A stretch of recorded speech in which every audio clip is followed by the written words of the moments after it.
पहले राजधानी दिल्ली की आज हम बात करेंगे, जहां दिल्ली के हिट एंड रन मामले में पुलिस नाबालिग आरोपी के पिता का नाम चार्जशीट में अब शामिल करने जा रही है। यह बड़ा फैसला लिया गया। न्यूज 18 इंडिया ने नाबालिग आरोपी के पिता नरेंद्र सिंह से बातचीत की। नरेंद्र सिंह ने कहा कि उनकी इजाजत के बिना ही उनका बेटा गाड़ी लेकर गया था और पीड़ित परिवार के प्रति उनकी पूरी संवेदना है। ये जो पूरा मामला सामने आया, ये दिल्ली में हिट एंड रन का मामला, जहां 23 वर्षीय साहिल की मौत हो गई। बता दें कि जो गाड़ी चला रहा था वो शख्स नाबालिग था, 17 साल का आरोपी, जिसको बेल इस बात पर मिल गई कि उसके बोर्ड की परीक्षा है। अब सवाल यही है कि जिम्मेदार कौन है। ऐसे में आरोपी, अब जो पिता है, नाबालिग आरोपी के पिता, उनका नाम भी चार्जशीट में अब शामिल किया जाएगा। रिसेंट घटना है।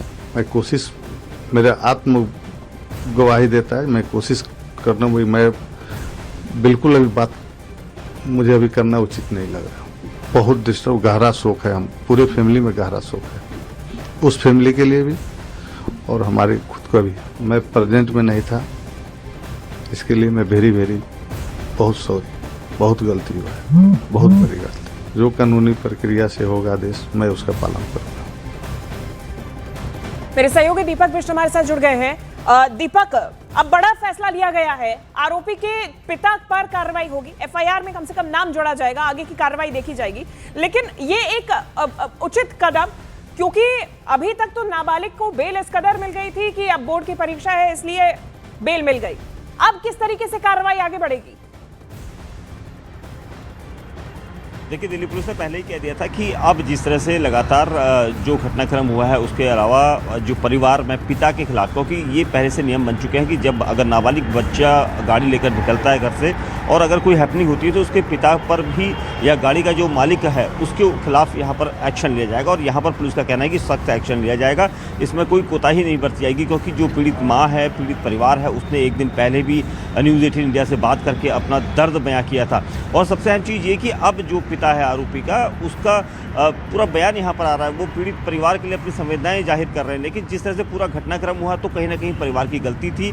अब भले ही वो नाबालिग उसे बता रहे हैं, लेकिन यहाँ पर जितना पूरा घटनाक्रम हुआ उसमें कहीं ना कहीं परिवार की गलती होती है, क्योंकि गाड़ी निकल कर घर से लेकर वो गया, उसके बाद रील बना रहे हैं बच्चे, और इस रील के हादसे की वजह से यहाँ पर इतना बड़ा घटनाक्रम सामने आया और एक परिवार का बेटा छिन गया। तो पुलिस का कहना है कि इसमें जितनी भी वो कोशिश करेंगे कि इसमें जितने भी सेक्शन बढ़ सकते हैं, क्योंकि जिस तरह से चार्जशीट बनेगी तो उसके अलावा जो पिता है, पिता का रोल वहाँ पर पूरा देखा जाएगा। भले ही वो उस वक्त वहाँ नहीं थे, उनका कहना है, लेकिन अब यहाँ पर उनके खिलाफ भी एक्शन होगा। और इस पूरे केस में कहीं ना कहीं बड़ी लापरवाही सामने आई है और उसके बाद अब जो आरोपी की तरफ से जितने भी लोग यहाँ पर शामिल होंगे उन सबसे पुलिस पूछताछ भी कर सकती है। और सबसे अहम चीज़ ये कि पिता का रोल जिस तरह से है, क्योंकि गाड़ी उनके नाम पर है, गाड़ी के चालान इतने आए थे और क्या पहले भी इस तरह के चालान थे, इसको लेकर परिवार मासूम की मौत के बाद से ही लगातार अपने को डिफेंड कर रहा है। लेकिन फिलहाल पुलिस इस पूरे मामले में जांच आगे बढ़ाएगी। बिल्कुल दीपक, क्योंकि लापरवाही सिर्फ उस घटनाक्रम वाले दिन की नहीं है, लापरवाही तब की भी है जब गाड़ी दी गई,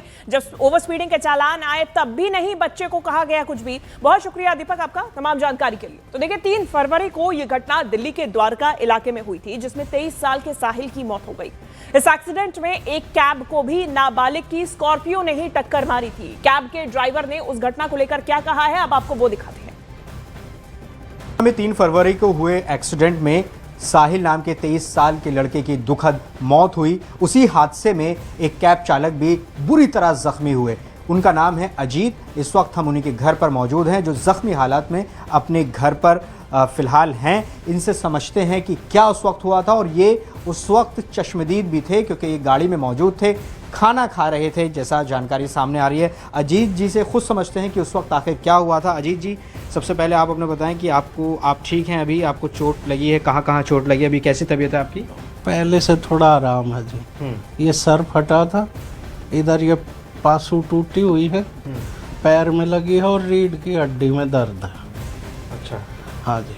अच्छा, आप बताइए क्या हुआ था 3 तारीख को वहाँ पर, किस तरह से एक्सीडेंट हुआ? मैं साइड में खड़ा था, तो जैसे मैंने आवाज़ सी सुनी जैसे कोई चीज़ घिसट के आती, तो मैंने साइड शीशे में देखा तो एक स्कॉर्पियो, उसके नीचे बाइक फंसी हुई।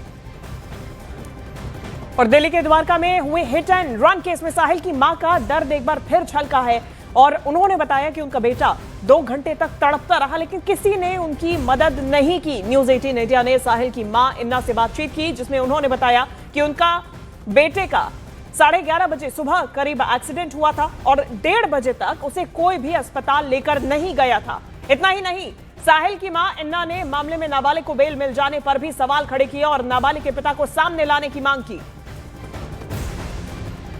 उसके चालान को लेकर आपको क्या जानकारी है, उस गाड़ी को लेकर, और क्या कहेंगे कि ये एक्शन इसमें और किसके खिलाफ होना चाहिए? क्या लड़के के पिता के खिलाफ भी एक्शन होना चाहिए?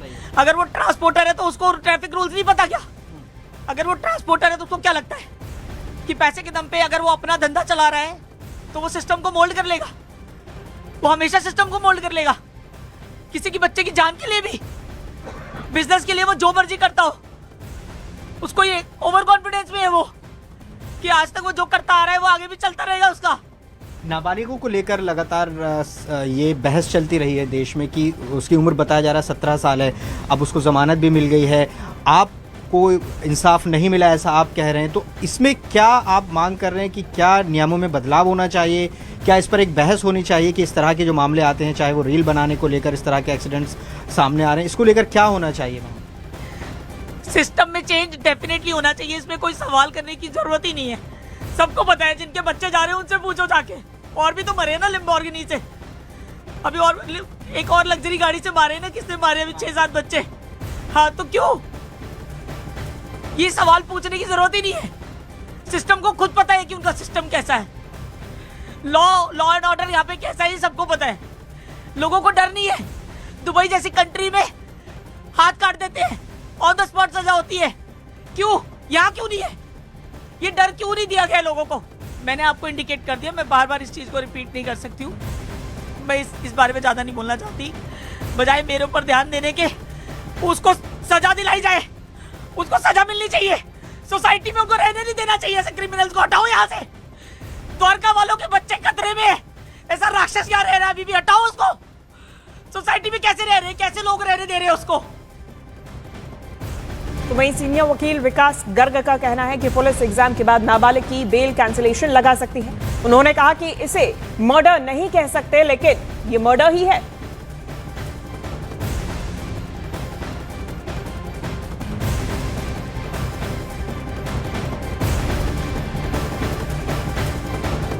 दोनों पक्षों की इसमें कोर्ट के अंदर जब चार्जशीट आएगी तो पुलिस इसमें दोनों चीज़ें देखेगी कि लड़का जो बाइक पे था उसने भी क्या प्रॉपर हेलमेट वगैरह सब लगाया हुआ था, नहीं लगाया हुआ था।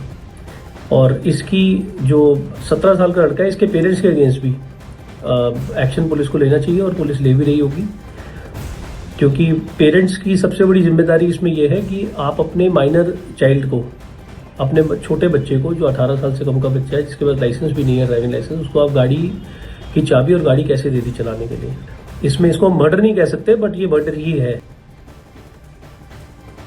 दिल्ली हिट एंड रन मामले में दिल्ली पुलिस का भी बयान सामने आया। दिल्ली पुलिस के मुताबिक आरोपी नाबालिग है, इसलिए चार्जशीट में उसके पिता का नाम भी शामिल किया जाएगा।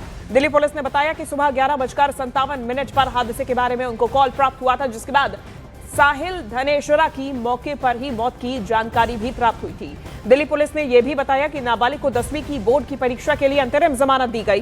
पुलिस ने यह भी बताया कि कार दूसरी तरफ से आ रही मोटरसाइकिल से टकराई और उसके बाद सड़क किनारे खड़ी टैक्सी से टकरा गई। फिलहाल इस मामले में आगे की जांच जारी है।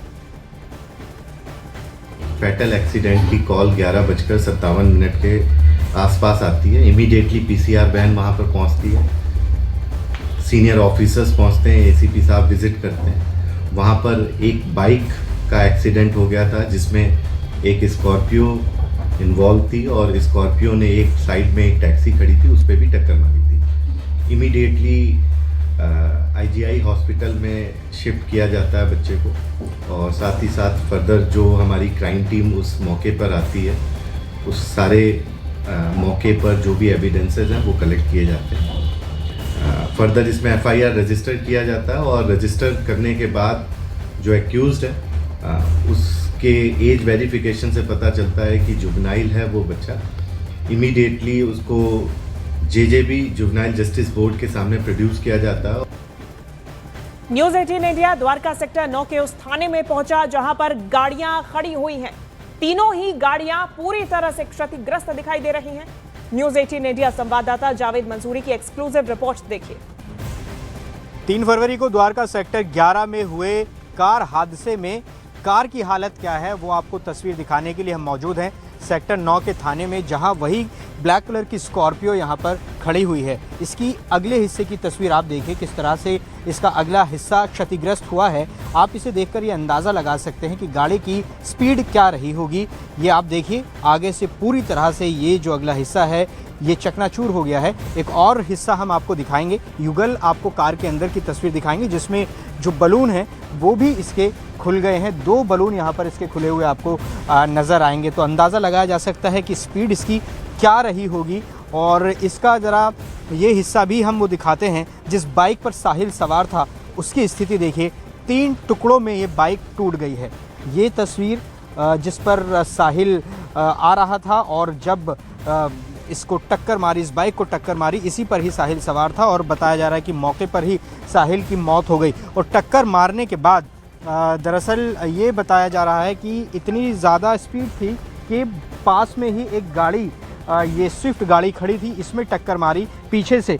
और पीछे से जब टक्कर इसमें मारी गई तो इसके अगले हिस्से में आप देख सकते हैं किस तरह से क्षतिग्रस्त है। ये हिस्सा बस में जाकर टकराया।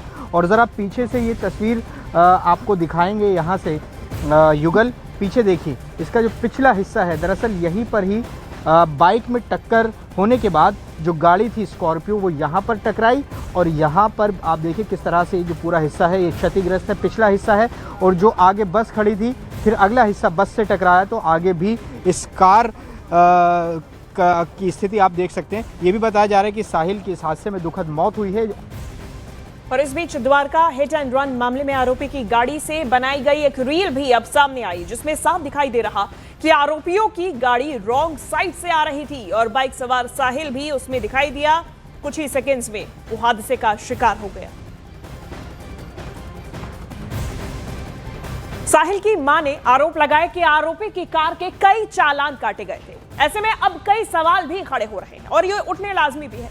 सबसे पहला सवाल जो है वो ये है कि 13 चालान, 1 नहीं 2 नहीं 13 चालान होने के बावजूद भी नाबालिग को आखिर गाड़ी क्यों दी जा रही थी बार बार चालान के बाद भी कैसे सड़कों पर उसी नाबालिग द्वारा चलाई गई गाड़ी दौड़ रही थी। दूसरा सवाल ये भी है, तीसरा, नियमों के उल्लंघन पर गाड़ी जब्त क्यों नहीं की गई। कई बार चालान हुए ओवर स्पीडिंग के लिए, विदाउट लाइसेंस गाड़ी चलाने के लिए, लेकिन फिर भी गाड़ी जब्त नहीं हुई। चाबी देने वाले पिता पर एक्शन क्यों नहीं अभी तक हुआ है। कार्रवाई अब कब होगी। देखिए क्या रील कल्चर जानलेवा शौक बनता जा रहा है। पहली दफा नहीं है जब इस प्रकार का मामला सामने आया हो, रील बनाने के लिए किसी की जान चली गई हो। वैसे में सवाल उठना लाजमी है कि सोशल मीडिया पर ऐसे वीडियोस पर लगाम आखिर क्यों नहीं है। बार बार नियम तोड़ने वालों पर सख्ती क्यों नहीं बरती जा रही है। क्या कोई कानून आएगा, क्या सख्ती बरती जाएगी, क्या एक और साहिल की जान जाने से बच जाएगी, ये सबसे बड़ा सवाल है।